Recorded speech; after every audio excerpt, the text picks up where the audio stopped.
Okay, let's do some deadline talk before we move to college football.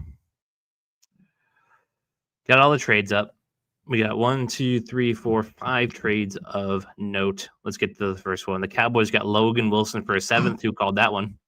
Yeah. Shout out, Caleb. We thought that was the mastermind plan. But I said Quinnen Williams wasn't leaving the Jets, and he did. He went to the Cowboys for a second, a first, and Mozzie Smith. So, yeah, the Cowboys upgraded the defense. Obviously, didn't play this week, so we can't tell what effect that had. Mm-hmm. But yeah, we're gonna find out if this Cowboys defense problem is talent or coaching. Yep. I just like these moves long-term wise. I like these moves for next year. I don't like these moves for this year. I kind of think the Cowboys are very much in limbo, but I do think the Jets were a high sell organization at the deadline. I do not know if they would have been a high sell organization in the offseason. And I think you're getting Quinnen Williams in the trade deadline. You're not getting him in the offseason. I think that's kind of what I'm feeling about this move. Mm-hmm. And he's a really good player. He's a seriously unbelievably talented guy. I guess that was the trade Jerry had up his sleeve, not Logan Wilson. And Logan for a 7th is kind of a steal, low key, for that team. He is a little older, but yeah, but I mean, he's still like he may not be what he was when he first started. That was also kind of a player I wanted the Bills to get to because he was roommates with Josh Allen. Because I also kind of think that they do kind of need a nice little linebacker core out there with the Bills. But solid move. I give the Cowboys a B, probably a solid B on these moves, based on what they gave up and what they got back. I mean, Quinnen Williams is an elite player. He's a Williams. Quinnen Williams, yeah, he is not we're gonna get yelled at. He is not a stat guy. He's elite without his stats. Do not say how actually good he is. Yeah. Also, only 27. Yep, very young. Very young. The Colts got Sauce Gardner for 2 firsts and Adonai Mitchell. Yeah, they're trading with the player that had the number on his jersey. That's literally what they did. But Colts historically very aggressive franchise for trades.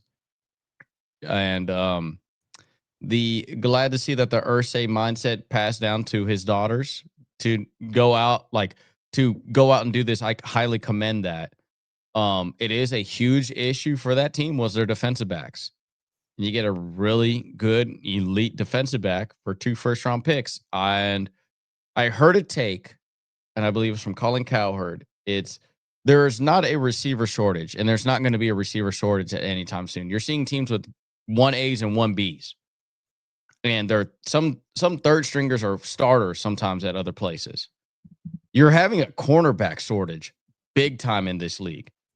Not a lot of teams have a 1A. Hell, they barely have some 2s that are considered 1s.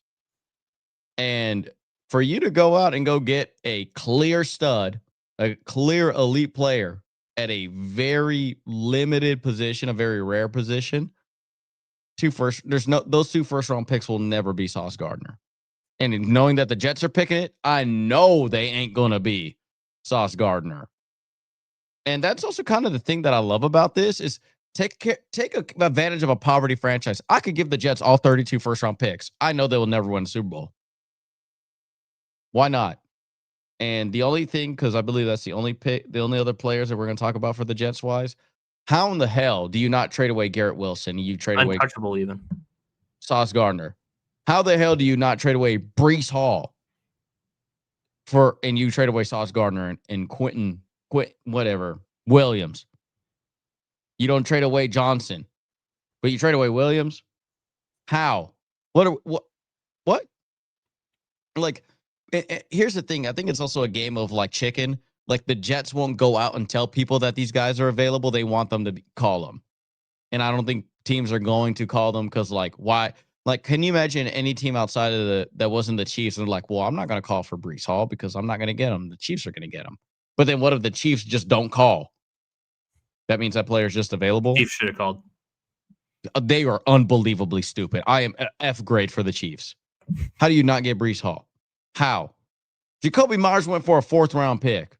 Bro, Breece Hall could have went for like damn near a 6 at this point, if that's the case.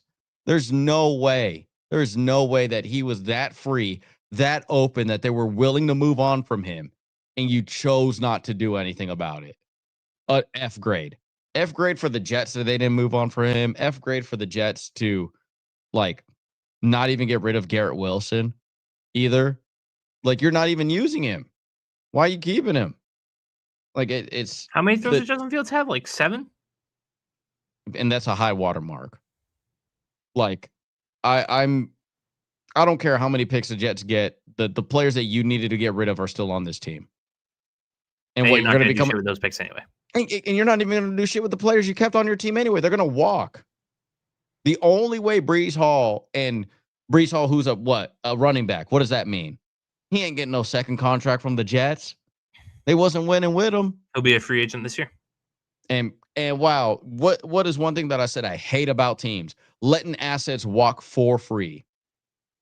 Because can you imagine that's what the Chiefs are kind of thinking? Why are we trading on a 4th round pick when we can get them for free this offseason? Who cares? And I don't blame them for that type of logic. I do think that in order for them to be a Super Bowl contender this year, they should have traded for Breece Hall. But I'm just highly shocked that the Jets kept on the players that I think are not going to re-sign for them or stay or want to openly stay for them. The Jags get Jacoby Myers for a 4th and a 6th. I think this was also kind of an injury thing with them because Travis Hunter being out, Brian Thomas being out. I do kind of like the move when those guys come back. Jacoby Myers as a 3rd guy is not a bad move for the Jets. I mean, Jags. I absolutely like that for them. But a little bit surprised at the but based on what they gave up, if I'm the Patriots, I'm not paying that. Nope. I would have gave you a 5th. Yeah. 4th and a 6th, get out of town. Raiders robbed them blind. And they won't do shit with those picks either. Exactly. I mean, same thing, yes. No, we'll get good players. We just don't win. The Seahawks get Rashid Shaheed for a 4th and a 5th. I'm not mad about this move too because I do think that they needed somebody to put with JSN. Yeah, because you demote kind of Cooper Kupp's ability. Like, hey, we're not going to stress you too much to be a second guy, and also you just get a straight up over the top receiver. He's a deep threat guy. JSN can now work a whole lot more. Like this move is a great move for the Seahawks. I liked it. Raise the floor for that passing offense for sure. Mm-hmm.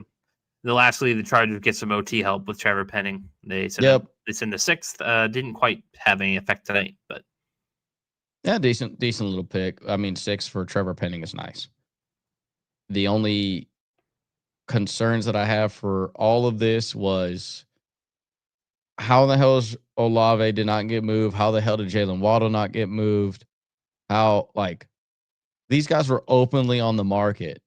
How do teams who need wide receivers not go in and go get them? But Bills and or anybody else. I was kind of low key. How cool would it have been if the Seahawks said, "Nah, not Rashid Shaheed. We want Olave." Olave and JSN on the same team again. Pretty good. That'd have been sick with a real quarterback throwing the ball. Yeah, seriously. I just more. How do you just not blow up the team, Jets? I don't understand this logic. I really don't. And Max Crosby not getting moved. I'm a little bit upset about that too. I thought that was I thought he was going to get moved to somebody. Maybe he's an off-season move. That one I do believe can happen off-season wise. There's some of these moves that I'm like, there's no way that you're getting Sauce Gardner or Williams in an off-season free agency. Because I think if you're the Jets, they're obviously young players. They're keeping them as a core. They would have been a bigger. Funny enough, I think they're going to be a bigger price tag if they were off-season free trade moves. Mm-hmm.